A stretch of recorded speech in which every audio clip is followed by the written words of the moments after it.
This episode is brought to you by Resy and American Express. Resy is a digital platform that connects restaurants to restaurant lovers by elevating dining experiences, providing original industry content, and helping to fill some of the country's most exciting dining rooms. Because restaurants have always been more than just places to eat.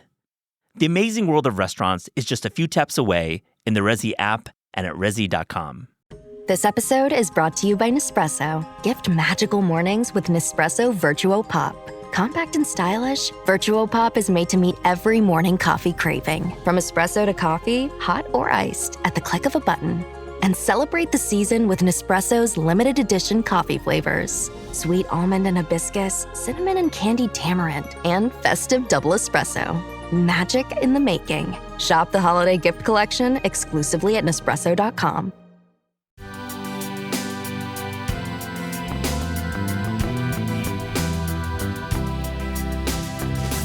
The kitchen is kind of my domain.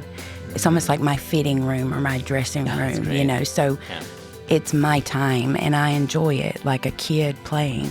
And I don't take it serious. What happens, happens. If I burn something, I burn something. If I don't, I don't. I have fun. This is Taste. I'm your host, Matt Rodbard.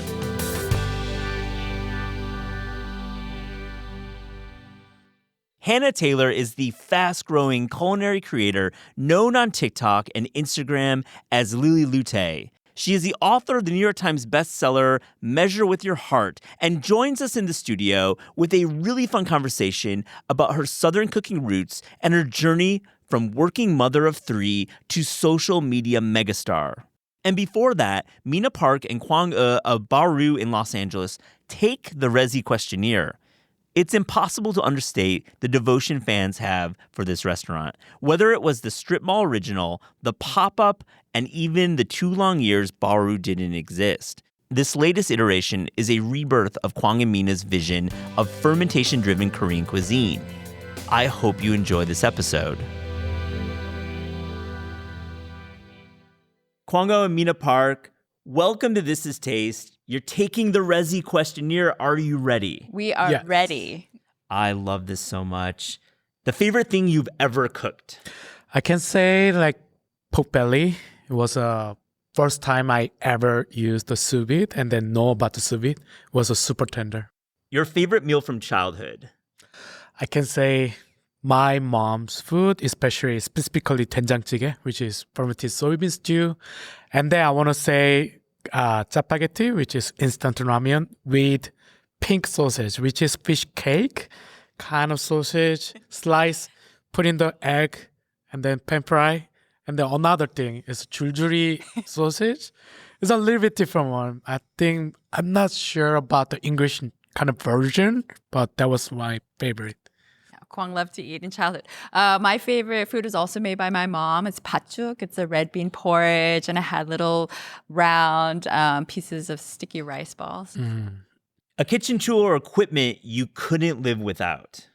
Definitely knife. So my first brand knife, which I have been using like more than almost 15 years, so which is chef's knife. Yeah, that knife has some stories. Yeah. Mine's also a knife, but mine's a very cheap, not that cheap, but a Victorinox tomato knife. I use it every single day. So this is like the serrated? Yes, the serrated one. So I use it. We eat a lot of fruit, everything. Yeah. Yeah. Okay, this is a really good one. What 5 culinary items would you bring on a desert island? Okay, so knife and solar panel, and then one rice cooker, which is nowadays rice cooker do everything, and then some kind of mixing bowl, and just in case some pot. And a pot. You're very practical. The solar panel is a very smart one. What about you, Mina? What are your 5 items for the desert island? Similar. I would bring my tomato knife. I would bring a kitchen scissors because we're Korean, and then also the rice cooker, ideally Kuku brand, because he's set up the solar panels. Hopefully, we're stranded together. Packets of seeds to grow some of the things that may not be on the island. So you're Team Cuckoo. Oh, we're definitely Team Cuckoo. Yes. Team Cuckoo all the way. I love this. Your favorite cookbook? Mirazul, which is Mauro Colake. Yeah. Cola Greco. Cola Greco. Yeah. Love that one. My staples are any of the Ottolenghi cookbooks. Just reminds me of London, and those recipes really work. So Love that sentiment. I fully agree. Yeah. They're like some of the most bench tested. yeah, the foolproof. So we'll have like entire dinner parties for years. We've been cooking out. You guys have time for dinner parties? Oh no, I mean not now, not now. But in my memory, I used to have dinner parties. Before restaurant industry. Yeah, exactly. But the beauty of a restaurant is that you're throwing a dinner party every night. Every night, yeah, that's how it feels when I'm out there. So yeah, that's the feeling we were trying to give people when they come in. Yeah. What was it like when you started throwing dinner parties professionally as a couple? As a couple, it was very stressful actually because it was just amazing that all of these people who we didn't know would come, pay money, good money for our food, and then there's so many moving pieces with the restaurant. So pretty different, but incredible when it's flowing and you see people laughing and enjoying. Love that. What is your favorite drink of choice? I don't drink that much alcohol, so I want to say Coke Zero. Oh, yeah. Every day. Coke Zero over diet. Yeah. Over diet, zero. Yeah. Yeah. Oh my God. I do drink alcohol. I like to try anytime I'm somewhere that serves Korean soul or alcohol. So a makgeolli or anything like that, I'll try. Have you dabbled in making your own? I have started trying to explore that. So that's something we're doing for Baru. Yeah. I love that. Your favorite food movie? It's called 음식남녀, which is eat, drink, and man, woman, or woman and man. Yeah, from Ang Lee. From Ang Lee. Ang Lee, Yeah. It was 1993 or 4. Yes. Yeah, Eat, that's Drink, a Man, classic Woman. food movie. Yeah. Yeah, my favorite is actually Okja. It's not, he told me it's not a food movie, but I feel like impacted me the most in terms of how I eat. So, and we love Bong Joon-ho. So. Yeah, Bong. Do you know Bong? Oh, not yet, but that's a dream to cook for him. Cook for Bong. Yeah. Yeah, actually, yeah. We will love to have him in anytime. I think we love his philosophy and all of the sort of his social justice kind of threads in his movies. And I think they would get along really well. Okay, a big one for you all. Yeah. Your favorite taco in Los Angeles? Marisco's Jalisco. Oh, yeah. Yeah, that was a classic. We actually got married at the county clerk's office that was closest to Marisco Jalisco, so we went there right afterwards. I love that. Oh, cool. Like just after it was signed up? Yeah, Yes. we went to East LA and we said, oh, that's closest to our favorite taco. That says a lot when it's that meal after. And Raul is so nice. We've been able to tell him that story. So. Okay, this is really fun. List 4 industry people, living or dead, who you would love to cook with or have over for a dinner party. Right. I want to say Hwang Hye-sung, which is the last person who's kind of inherited royal cuisine. She's the last one, but she's passed away. And the another is Im Ji-ho, which is I think before Noma, he's really well known about yin and yang 5 elements and the foraging and pre-medicinal cooking. Yeah, they call him the wandering chef. The Wandering Chef. Yeah. Exactly. And then Luna Recipe. Yeah. And then Who you've met, I'm sure.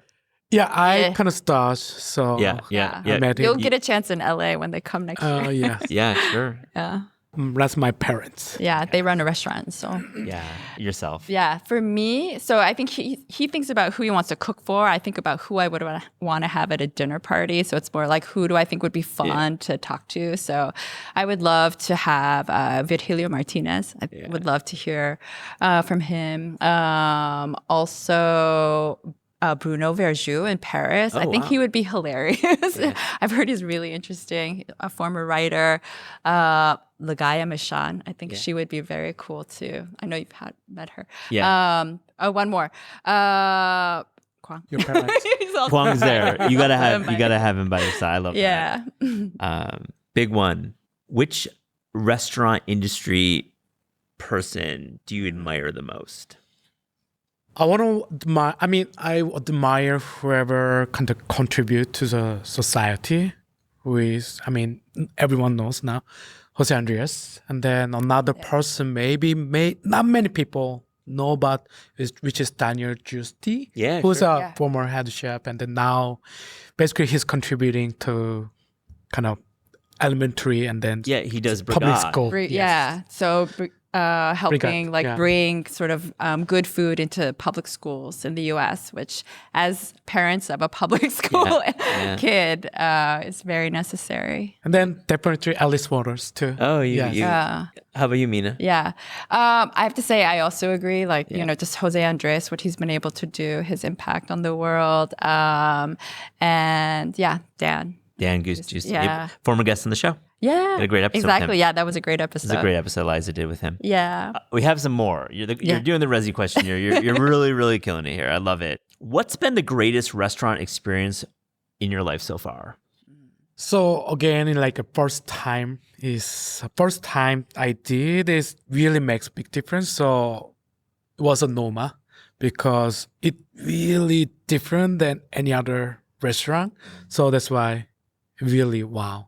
For me, it was Yubo's kitchen in Chengdu. Yeah. I went there maybe 2016. It's been a while, but I had a lot of spicy food before that was Sichuanese. But his take and his elegance, it was really mind blowing. I've never been to Chengdu. Yeah, I really want to go back soon. Yeah, We should just organize a big trip. be fun. I've heard of Yubo's. Yeah. That's a great call. Yeah. What is your greatest professional achievement? Basically, first paru was that because I was really, really nothing. I kind of just no reputation at all. But the first kind of paru like achievement Yeah. to me was a really big thing.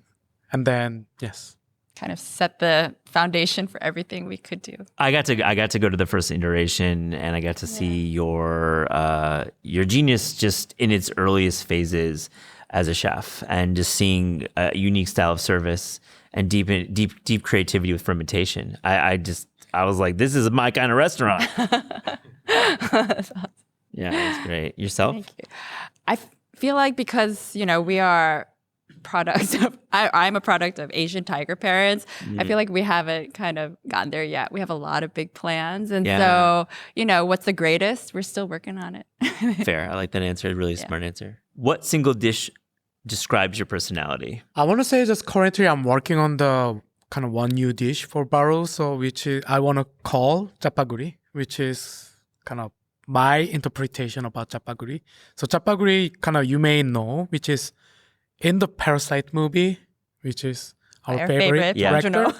So basically, spaghetti part, actually I'm using the black bean sauce and then kind of the marinade celtus, which is kind of seasoned, and then guri part. So basically it's a local kind of the line called halibut, and then just make a lot of seaweed milk, and then also we are using a kind of Korean alcohol, and then make something similar to berry blanc sauce, and then kind of sauce with the berry blanc and the halibut, and then serve together. Hello. Yeah, so we call it chapaguri because the original idea was actually I'm making the noodle part, but noodle is not there yet. Yeah, So, the noodle part's essential for that dish. So Yeah. that's why instead of noodle, now before completing the noodle perfection, just serving the seasonal like saltus with the black bean sauce.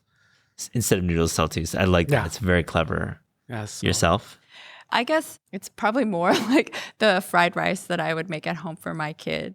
So it's a Korean style, like, very, I hope, meticulously minced vegetables, but very basic, but like whatever is in season, but carrots, etc. A little bit of Korean sausage for our son. I love that dish. It sounds amazing. I'm like really that And chicken powder, a little bit of chicken powder. chicken powder. Yes. Oh. That's for Asian Asian fried cooking. rice. Yeah, you need a Especially little like- chicken powder. Let's go there. So Yeah. it's not MSG. It's not. There is MSG in there. But There's MSG in there, but Yeah. it's called chicken. It's chicken powder. Yeah, it's like Nor's chicken powder. Nor's chicken powder, So right. when I would take cooking classes in Thailand or Yeah. wherever, they always add chicken powder. Very, very, very Yeah. interesting. Yeah. We got to come back to that. If you could go back in time, which restaurant would you want to dine at? I want to go to Im Ji-ho, which who I want to cook for. Previous question.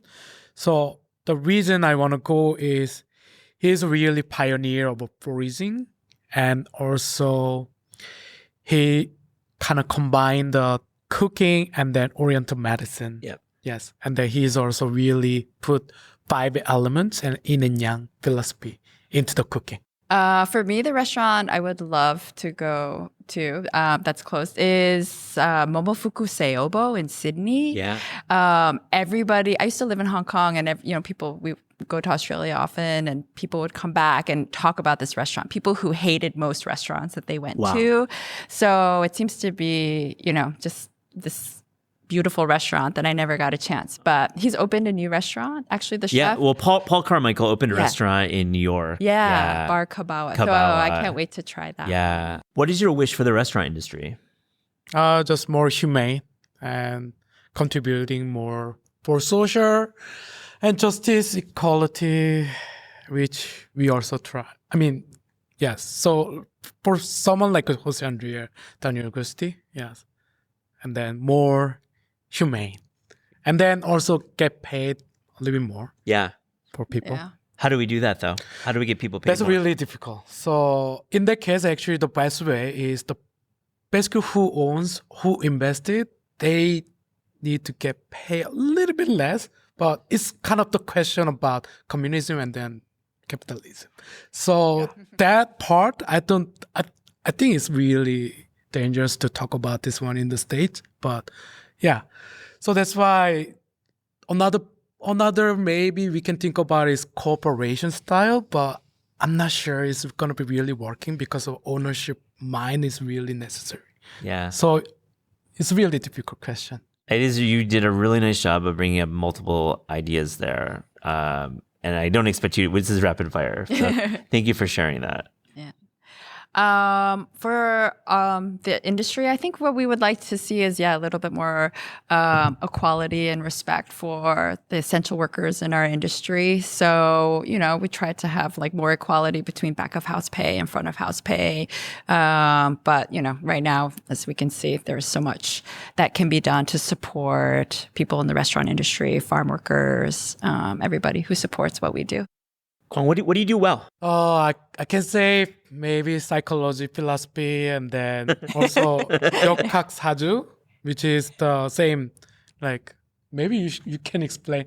It's like a kind of fortune telling based on the Oriental philosophy, which has like few thousand of the history. So maybe 4 column of the pillar, it's all based on 5 elements and then yin and yang kind of theory. So I'm really into now, actually. Other than cooking, that's kind of what I'm kind of have interest in. Also kind of a little bit of finance. I try to learn a little bit. Yeah, you're good at finance. You figured it out. Yeah. So it's good. Yourself, Mina? What do I do well? I don't know. I like spending time with people. So anything that involves talking with people, I think I like to hear from people. And so I don't know if that's something. Okay, on the flip side, what don't you do well? Basically, I'm very introvert. So kind of like what she said.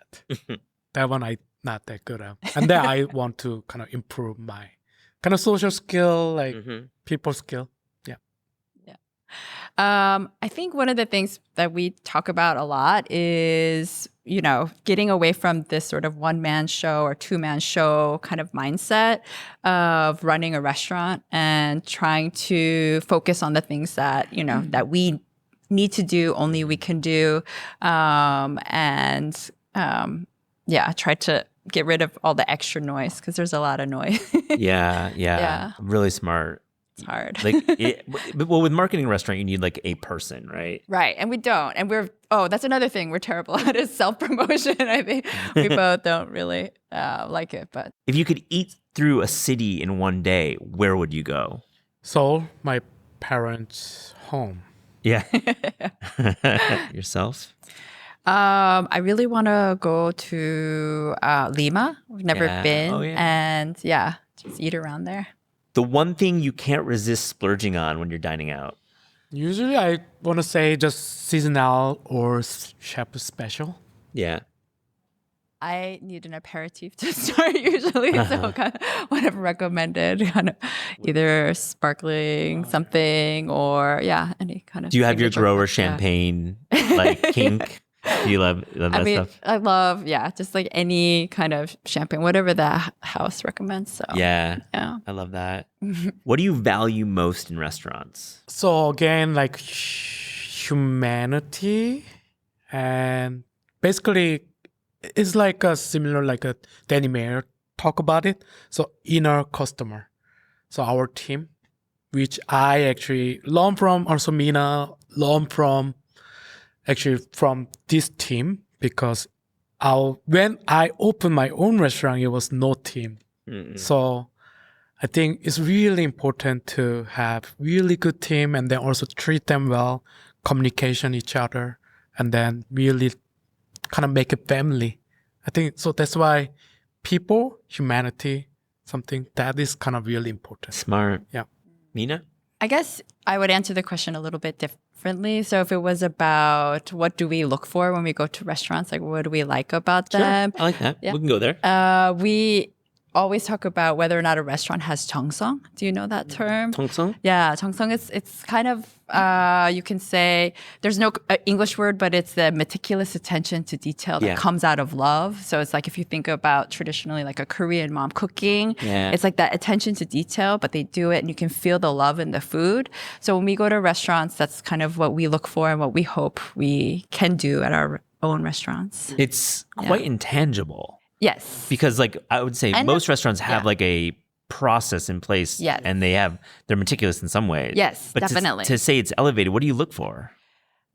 It's about kind of the care, and you can tell that somebody has really done it out of love and sort of positive energy, I guess. It's very intangible and maybe objective also, but at the same time, I feel like, you go to this, our sundae place in K-Town, you feel it tastes different to us. That kind, food made with 정성 tastes different. Last one. It's your last meal on earth. Same. What are you eating? So my mom's 된장찌개. Yeah. That's my favorite. Aww. We started there and we ended there for you. Exactly. How about yourself? For me, every year Kwang makes me this crazy spread for my birthday. So that would be my final meal, something like that Kwang made. Give us a little bit of what that was. I mean, I feel like he will find the best fish and then do some sashimi because he knows I love it, but a little Korean style. With sauces, he'll make some noodles or just anything using the best ingredients he can find. But it's, 7 dishes that he's made in the middle of his workday for my birthday. So. That's love. Yeah. Love that. Kwang-o and Mina Park, thank you so much for joining This Is Taste. Thanks so much for having us, Matt. It was great. Today's episode is brought to you by Our Place. Are you still using that set of pots and pans from college? The non-stick sauté pan with the coating rubbing off? Hear me out. It might be time for an upgrade. I recently went on a search for the perfect sauté pan and landed on the Our Place website. I liked how their cookware looked. It was minimal, though functional, with a color palette that matched my own aesthetic. And I really liked that they make better kitchen products that are simply better for you. Our Place makes high-performance, toxin-free cookware. It's that simple. Their products are made without forever chemicals like PFAS and PTFEs. I had to Google that, and man, that stuff is nasty. So you can cook confidently without wondering what's in your pan. Stop cooking with toxic cookware and upgrade to Our Place today. Visit FromOurPlace.com/taste and use code TASTE for 10% off site-wide. With a 100-day risk-free trial, free shipping and returns, you can experience this game-changing cookware with zero risk. That's FromOurPlace.com/taste and use code TASTE for 10% off site-wide. Hey, Matt. My parents are scared to come to New York. They just think that the subways are always flooding and pizza costs $8 a slice. But that's not what New York is. There's so many beautiful sights for them to come and see, like the carousel in Dumbo or a shot from the ferry at sunset. Oh man, New York is a great place, but you gotta sell them on it. Here's a thought. How about sending them some photos, but not over text, not over email? Send them a frame loaded with a bunch of cool photos from New York with subways that aren't flooded, that are actually running. And here's the way to do it. Aura frames. Aura frames are great. They sent me one to check out, and it was really cool and dumb simple to set up. I loaded photos using the app, and it was displaying them instantly. There are no limits to the amount of photos you can load, and you can customize messages with each photo. And here's the deal. You can preload an Aura frame with photos and have it directly sent to that special person in your life, gift wrapped and all. There will be no price tag, and you can include a personalized message. Think about it. All those photos from this past summer's family reunion delivered in a digital frame. That is pretty cool. For a limited time, visit auraframes.com and get $45 off Aura's best-selling Carver matte frames, named #1 by Wirecutter, by using promo code TASTE at checkout. That's AURA frames.com, promo code TASTE. This exclusive Black Friday, Cyber Monday deal is their best of the year, so order now before it ends. Support the show by mentioning us at checkout. Terms and conditions apply. If you're like me, your skin needs some extra care this time of year. All that cooking for family and friends has me busy dipping into my favorite cookbooks. I've been working my way through the re-release of David Leibowitz's Ready for Dessert and eyeing his nectarine raspberry upside-down gingerbread cake and buckwheat chocolate chip cookies. This busy season also has my skin in a pretty interesting place.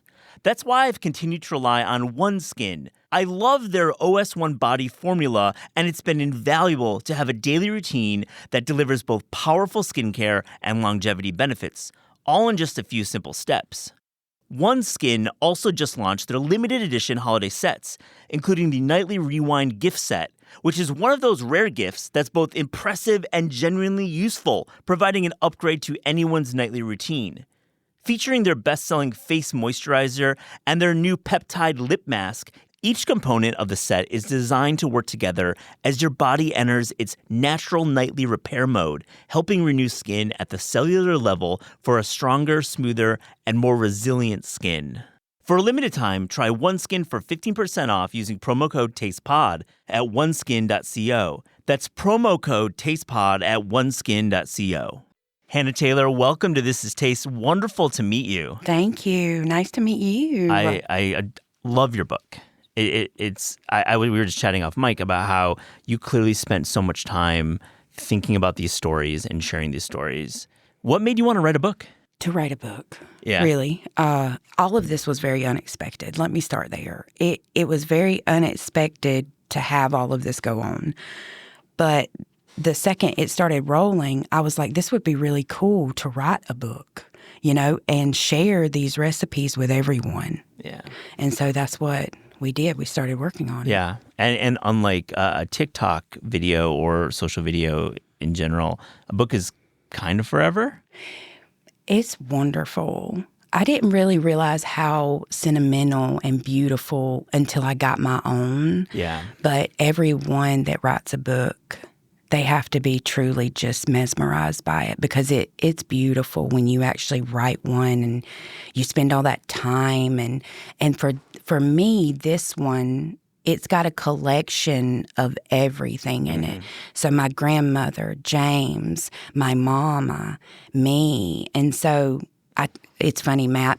I told somebody yesterday, I said, thinking about it now, I wish I wouldn't have wrote a book so close to my heart because it's going to make me cry every time I talk about it. But it's truly that for me. This book is just heart. It's my heart in a book for the world to see. It's very vulnerable. I love that you can acknowledge that for this book because a lot of folks who are new to food, new to this profession, find that they need to maybe to be someone else, maybe be a caricature or be what everyone else wants them to be. The fact that you can have empathy and realize that this is real self-reflection, that's a rarity. Quit, Matt, for you make me cry. All right, we'll definitely. Emotion in the studio is always nice, and you're a genuine person. So we're going to talk about the book and some recipes. I I want to ask you first. You drove up here from Georgia up to New York City. First time in New York. Mm-hmm. What's the road trip like? What's the food like on the road? You got your kids with you. I'm almost scared to admit this, but I kind of swore off McDonald's, for health reasons. But on the road, I'm a big breakfast person. I like eggs, I like sausage, I like bacon. I like a hearty, big breakfast, biscuits. Yeah. The McGriddle got me on this trip. McDonald's McGriddle. Can you believe it? I can. We're pro McDonald's podcast. Like if anyone listens to the show, well, it got me. You're in a safe space. Yeah, I love McDonald's. It got me. I went this past weekend. Yeah, the McGriddles all the way, and then you take the top one off and you put a hash brown. Oh yeah. Oh man. Smart move. Yeah. Amazing. I mean, the hash browns at McDonald's are elite. An elite food. And it's crazy. I just wore them off, and I've been eating it every morning, except for this morning because it's busy. But yeah, I'm kind of craving it right now. Well, we have a few McDonald's in New York. We'll have to get me one. Okay. For our listeners who don't know you, who maybe have seen your videos but don't know you personally, let's hear a little bit about your cooking style. How do you describe it? Crazy. Crazy is good in the kitchen sometimes. I honestly, Matt, I get in there and I just see what shakes out. I don't really, I plan what we're eating and I plan what we're doing, as far as food, but I get in there and I just feel it. If I feel like doing this or that or this and that, I'll do it. But the kitchen at home is really my time. I don't get too much time away from my children and James and, because I'm mom and they always need me. Yeah. So the kitchen is kind of my domain. Mm-hmm. It's almost like my fitting room or my dressing room, So it's my time and I enjoy it like a kid playing. And I don't take it serious. What happens, happens. If I burn something, I burn something. Yeah. If I don't, I don't. I have fun. We see that in the videos. Yeah. The fun and the joy really shines through. And I think you're underselling your abilities, though. Perhaps for our listeners who don't know, probably because you're a professional photographer. Yeah, you grew up in a household that, from the book, you wrote about how the gathering, the social element of gathering was maybe more important than the food. Absolutely. But you clearly have chops, like you can cook. Where did that come from? Oh, I don't know, Matt. Honestly, paying attention to my grandmothers, I was mesmerized by them because they cooked like me. They always put music on, and they would get in there and dance a little bit and throw flour around. One of my fondest memories of my granny, she had this bar, and I can remember being like little bitty. And I would sit on the edge of a bar watching her cook, and I loved watching her hands, And I was just mesmerized by the way she moved, really. And it was just a beautiful experience. So that's probably where I learned to cook, is just watching, And I guess that memory that you don't realize you're at school, but you're not at school, you're just watching. Yeah. I guess it just come from that. You're absorbing your grandmother's hand movements. I mean, that's what cooking is. I think we try to teach people how to cook in books in many different formats, but you really gotta be there with somebody for mentorship. That really is important, and it's amazing. What was your grandmother cooking? What are some of these dishes? Her favorite was biscuits. Yeah, biscuits, and that's the one that I took away the most. Yeah, and I can remember when I first got started, I kind of forgot, how to do it. And then it come to me, Matt, the more I'd done it, the more I just remembered how to do it. And, this tradition is followed around the world, cooking by hand and watching and learning. I mean, it's a beautiful tradition. Let's go back to that, your life as a professional photographer, because clearly you have the visual skills. You're not just somebody who just like, I'm going to prop my phone up and do videos. Like, you have this kind of style. How did you start your social video career that kind of went crazy? Matt, photography did not help me at all. Interesting. Okay. It is very interesting, right? Because I was the subject, right? Yeah, sure. Which Different. is weird, because I was always the person behind the camera. And to be in front of the camera is a totally different beast in itself, And I had a lot of empathy at first when I did come on camera for my clients, because I was like, wow, this is what you feel like. But as far as the skill, no, not really.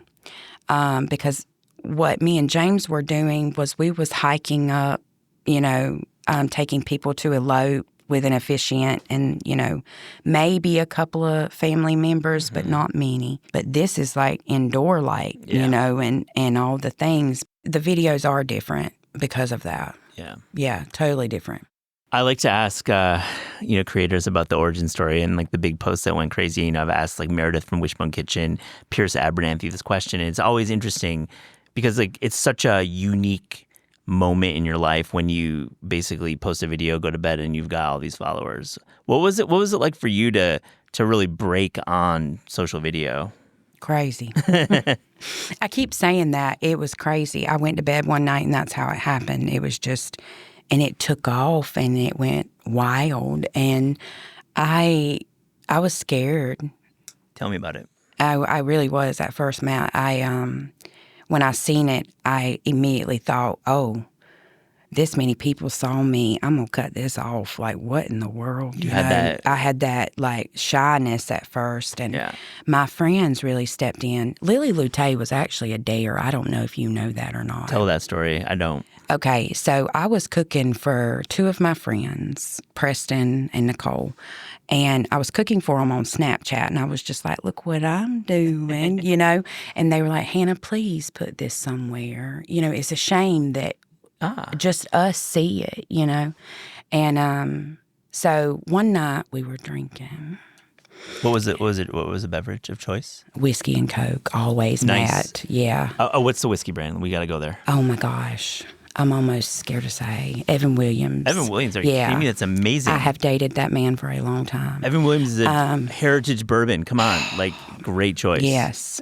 I love Evan Williams. Yeah. Anyway, so we were just sitting outside and I got dared. And Preston was like, you won't do it. And see, I'm the type person, I will do it. And so I did it and it happened. What was the video? What were you cooking? I think it was, I don't know, Matt. Yeah. I don't even remember now. Yeah. It was either homemade mayonnaise or biscuits or butter. It was one of the ones, I don't remember. Very cool. I like that you started with those foundational Yeah. ingredients. Yeah. Yeah, we need those for any ingredient. Definitely Yeah. smart. And so start there. So you wake up in the morning, you've got these followers, you're a little bit Yeah. scared you're going to maybe cut it off. What inspires you to keep going? And what's it like to have these friends, followers? We can call them a lot of different things. What was it like having these people in your life? Amazing. I started reading through the comments, and all of them, they were so welcoming. Mm-hmm. And it felt like my little house on the internet.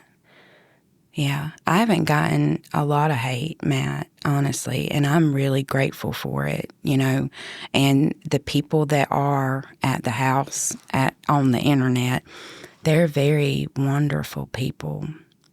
And I've met so many of them, and they are beautiful. Like even in person, Yeah. the best hugs. Well, you're going on book tour If you now. could hug the people at my house on the internet, it's wonderful. I love that sentiment. I think it's cool that you cook your life, you're cooking rural Georgian food, like your life. Yeah. And I think your following is not just your neighbors. It's the world. And there's something beautiful about the American South and about the culinary traditions and the way you're furthering them. I love it. I love that you're representing yourself and your community to like people in LA and in Tokyo and people who are watching you. What's that feel like to like, not, I don't mean it's a pressure, but like, what's it feel like to have the American South as you're representing it? Beautiful. It's beautiful. I feel like our food is so deep and rich and full. Like, it'll make you just full. It's that type of food that you have to get in a recliner after you eat Yes. and chill out, you know? But Matt, I have to tell you something funny about being known around the world. This happened recently, okay? So I met this lady. Oh, God. Okay, here we go. We're going story time. I like it. Okay. So I went to this.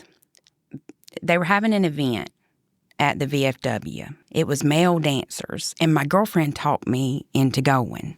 I mean, not really, but, we got to put that in there. Yeah. Anyway, so I went, and I met this lady, and she come out, and because my friend was smoking a cigarette, and she come out, and she looked like Crocodile Dundee. Okay? She had this black dress on, a V-cut, turquoise, and a hat with a feather in it. Okay? And I thought, I love this lady. Yeah. She's giving good energy. Who is this? And so I met her. I introduced myself, and I met her. Well, turns out me and her are just great friends, okay? So she comes over to my house, and me and her are cooking. Turns out she's from France and across, seas and all the things, and she has traveled galore. She's just standing there in my kitchen showing me yoga poses while she's showing me how to make tiramisu. Or not showing me, but telling me, okay? Yeah. And we're just talking all the things. Well, her kid or two of her children live over in the UK. And they were texting her, and she was like, oh, I'm just hanging out with my new friend. And Mario was like, well, let me send them a picture. And so we took a picture together. She sent it to him. And her daughter said, Mama, do you know whose kitchen you are in right now? And Mario's like, no, I have no idea. Who is this? And it scared Mario at first because she thought, oh, where am I? What? Did this girl trick me? But it was me, and they knew me from the UK. Wow. Matt, the UK. I know. Ain't that crazy? It's crazy, and it's just your kitchen is being broadcast around the world, and people are learning about Southern food traditions through you. Well, I'm not going to let it skip over these male dancers. Let's talk about that. Oh, it was awful. VFW, it was awful. Okay. Listen, I love the VFW because I love to go line dance, and I love the VFW. My prom was in a VFW. Big fan of the Have you been recently? I haven't been in a while. We have one near us where I live, but I haven't been by. I know that it's a fun place to catch a couple of beers. It is fun. Yeah. I love the VFW. Well, my girlfriend wanted to go. They had some male dancers, and I've never went, and I'm all about experiencing things, at least for the first time. And I am getting older, I feel like you should experience a lot. I don't know. Maybe that's just me. Yeah. But we went, and I left early. It was dirty. Yeah. Matt, have you ever been? To a male dancers at VW, no. Okay, well, it's dirty. They get dirty. Yeah, I was... Like, they bring things out and, like, toys. It's dirty. Oh, okay. Yeah. We're keeping this okay. PG, well, I'm just saying. But you painted a picture that will be with me dirty. forever. I wouldn't, I wouldn't recommend it. Yeah. But you wanted to experience something new. I did. And that's the whole point of this story is that you put yourself out there. Yeah. Is that challenging for you sometimes to put yourself out there? No. You only live once, Matt. That's amazing. I mean, I want to talk about a couple of the recipes. I mean, it's loaded with great recipes, but speaking of loaded, I love that you have the loaded potato skin in here because we need to give more respect for the potato skin. It's truly one of the greatest foods. Potatoes, my love. I love potatoes. Yeah. We planted potatoes. Cool. Have you ever planted potatoes? Never have, no.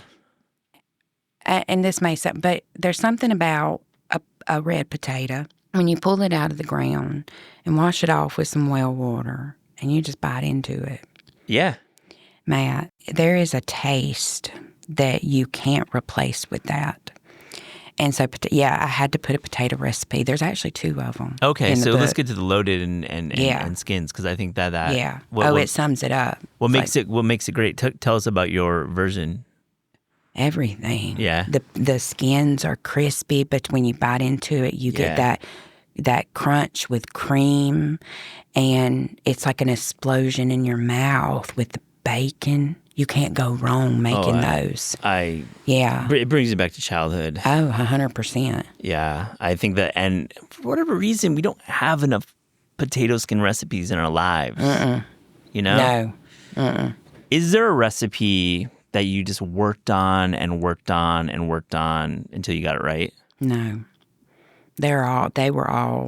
The only problem with a good bit of the recipes was, the measuring it. Yeah. Because I don't measure anything, And A challenge for a cookbook.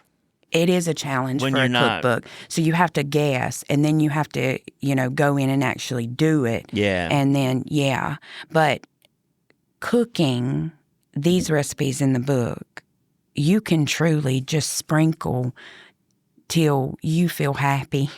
Yeah. You can do, they're so unique in that way. Like, this is I want people to feel free when they're cooking out of this cookbook. Sure. Just sprinkle and throw and have fun with it. Hannah, that is absolutely the way to go when you're trying to get people to actually cook. Is if you're not too prescriptive, obviously you need a roadmap as a cookbook. A roadmap. Yeah, Yep. but you don't need the fine point. Yeah. I agree. Ingredient measurements for all recipes. And I agree. it's liberating for some, and I think that's why a lot of people just cook off TikTok, which doesn't have the recipe. They just start seeing it happen. So you have to kind of translate that energy. And have fun with it. Yeah, Measure with Your Heart is full of that kind of ethic, and I love that. This episode is brought to you by Our Place. Shopping for cookware online can be simply mysterious. I once bought a sauté pan online that promised a true non-stick experience, and all I got was an omelet that, you guessed it, stuck to the pan. And who knows what material I was actually cooking on. Most nonstick cookware still contains harmful chemicals like Teflon, which can leach into food, the environment, and the home. But the pan I bought online, man, it sure looked cool. Our Place makes high-performance, toxin-free cookware. It's that simple. Their products are made without forever chemicals like PFAS and PTFEs. I had to Google that, and man, that stuff is nasty. So you can cook confidently without wondering what's in your pan. Stop cooking with toxic cookware and upgrade to Our Place today. Visit FromOurPlace.com/taste and use code TASTE for 10% off site-wide. With a 100-day risk-free trial, free shipping and returns, you can experience this game-changing cookware with zero risk. That's FromOurPlace.com/taste and use code TASTE for 10% off site-wide. It's gift-giving season, and let me ask you, are you struggling? Is there somebody in your family who always gives the best gift, the gift everybody is talking about over brioche French toast after the gifts have been opened? This year, that could be you with Aura Frames. Aura Frames are great. They sent me one to check out, and it was really cool and dumb simple to set up. I loaded photos using the app, and it was displaying them instantly. There are no limits to the amount of photos you can load, and you can customize messages with each photo. And here's the deal. You can preload an Aura Frame with photos and have it directly sent to that special person in your life, gift wrapped and all. There will be no price tag, and you can include a personalized message. Think about it. All those photos from this past summer's family reunion delivered in a digital frame. That is pretty cool. For a limited time, visit auraframes.com and get $45 off Aura's best-selling Carver matte frames, named #1 by Wirecutter, by using promo code TASTE at checkout. That's AURA frames.com, promo code TASTE. This exclusive Black Friday, Cyber Monday deal is their best of the year, so order now before it ends. Support the show by mentioning us at checkout. Terms and conditions apply. Today's episode is brought to you by ButcherBox. As a food writer, I can be a little skeptical about subscription cooking boxes you hear all about on podcasts.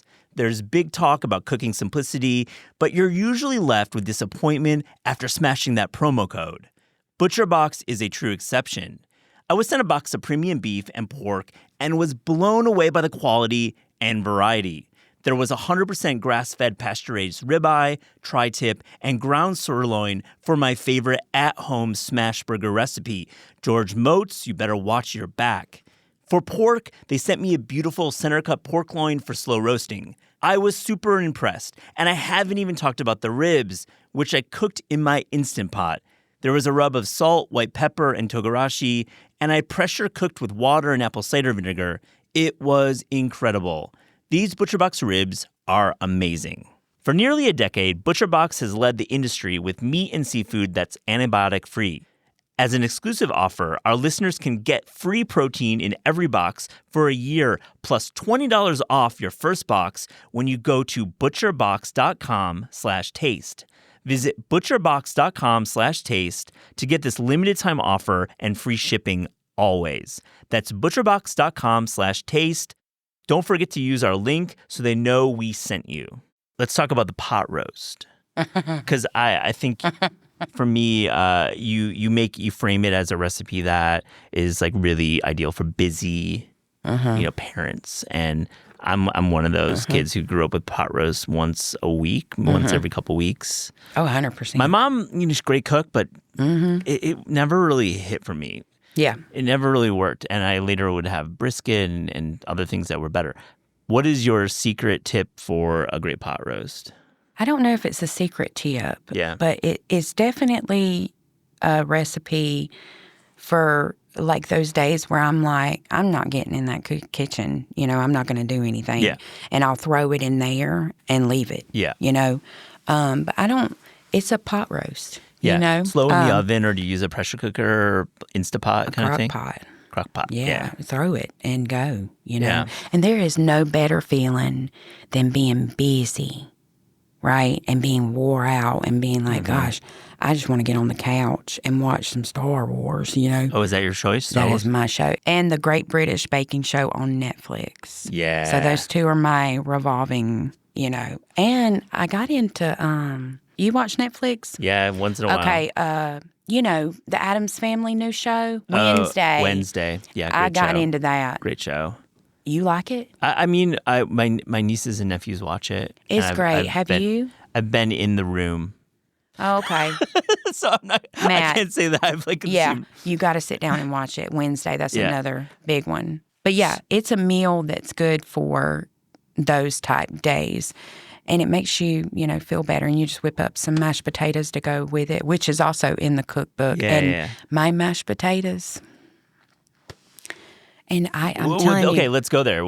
They're great. You're like, they're great. Your mashed A girl. potatoes. And you know what I love about my recipes too? The ones that are mine, right, in the book, they're from my partying days. Okay, so we used to throw down, Matt. Yeah. Like we did, like my entire 20s. Yeah. We were throwing down. Yeah. Okay, and so it was that. when people were, Yeah, and they needed something good to eat to go to bed, and so all these recipes, these hearty, good, sit on the gut recipes are in there, and the mashed potatoes.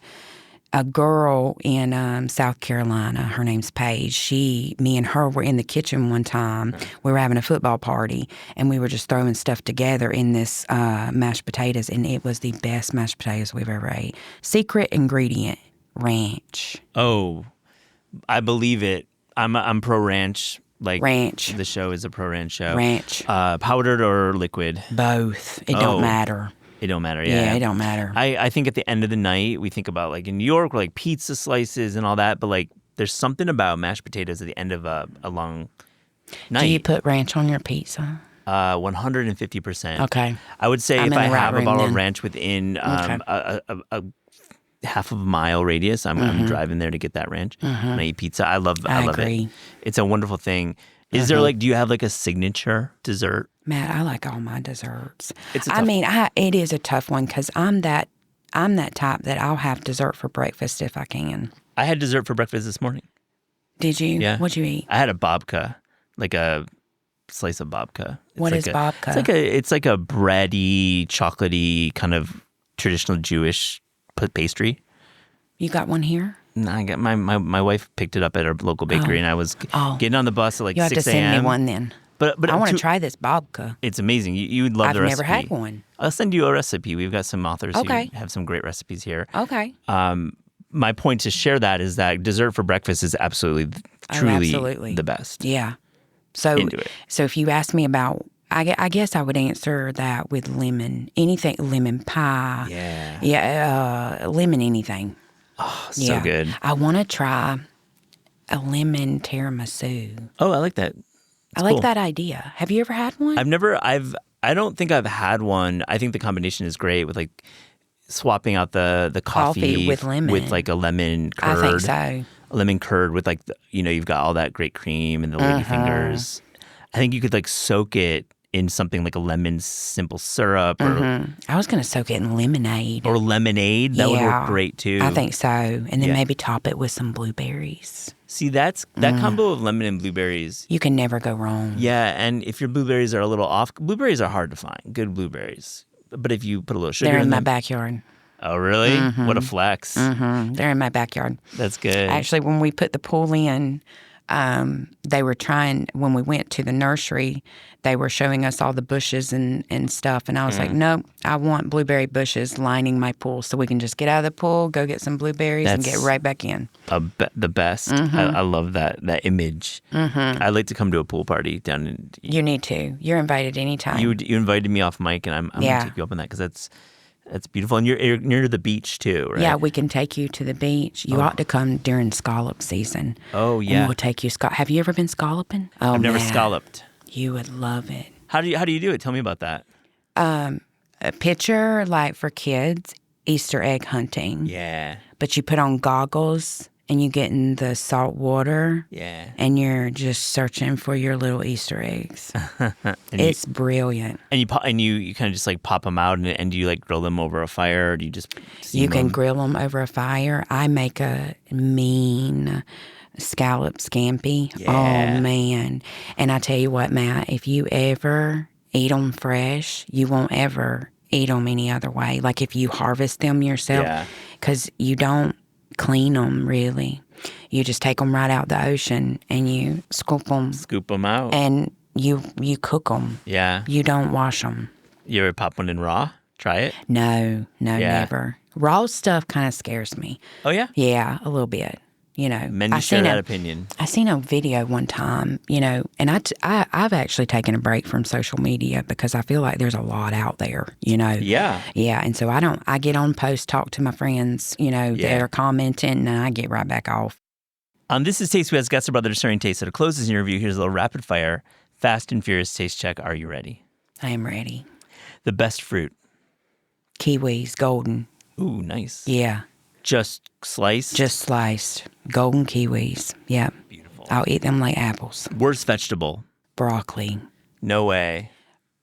I'd rather eat a Brussels sprout than a broccoli. Yeah. There's something about broccoli. I make my kids eat them. Yeah, you should. I won't eat them. Yeah. I don't know. But I don't know.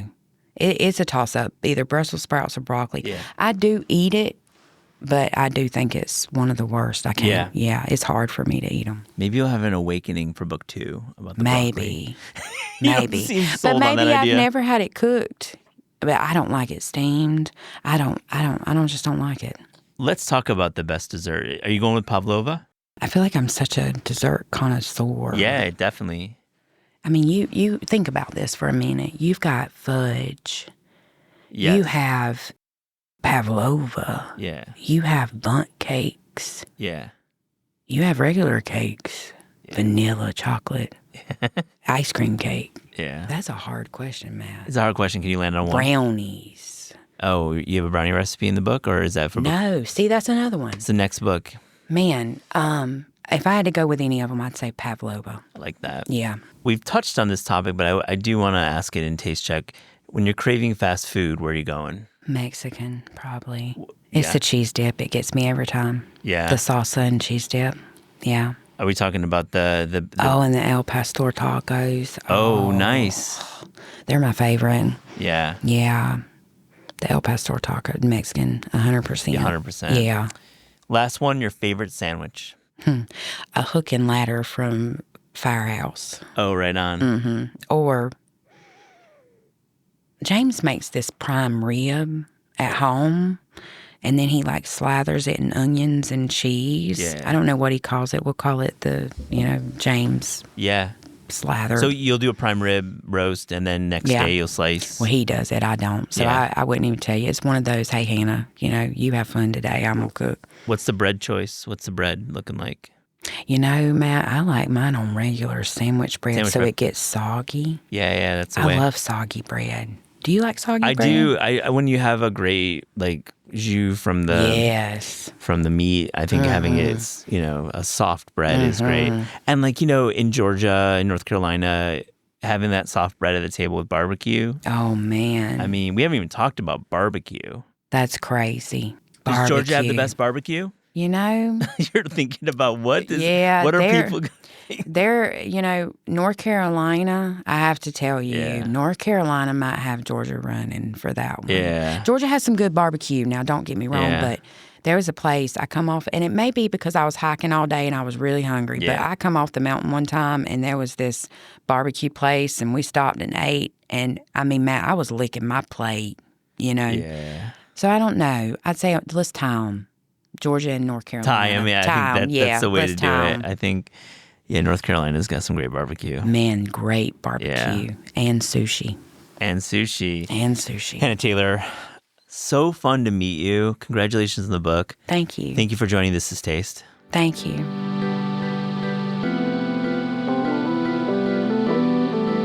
This Is Taste is hosted and produced by Eliza Barbanel and me, Matt Rodbard. The show is edited by lead producer Clayton Gumbert and supervised by Pat Stango, Director of Media Production and Development at Penguin Random House. Thanks to Shalia Harris and the production team at Penguin Random House. Theme music by Steve Rydell. Episode portraits by Louise Zergan Pomeroy. Logo design by Ellie Skirzat and Ian Dingham. Visit Taste online at tastecooking.com and make sure to subscribe to our newsletter to keep updated on all cool things in the world of taste.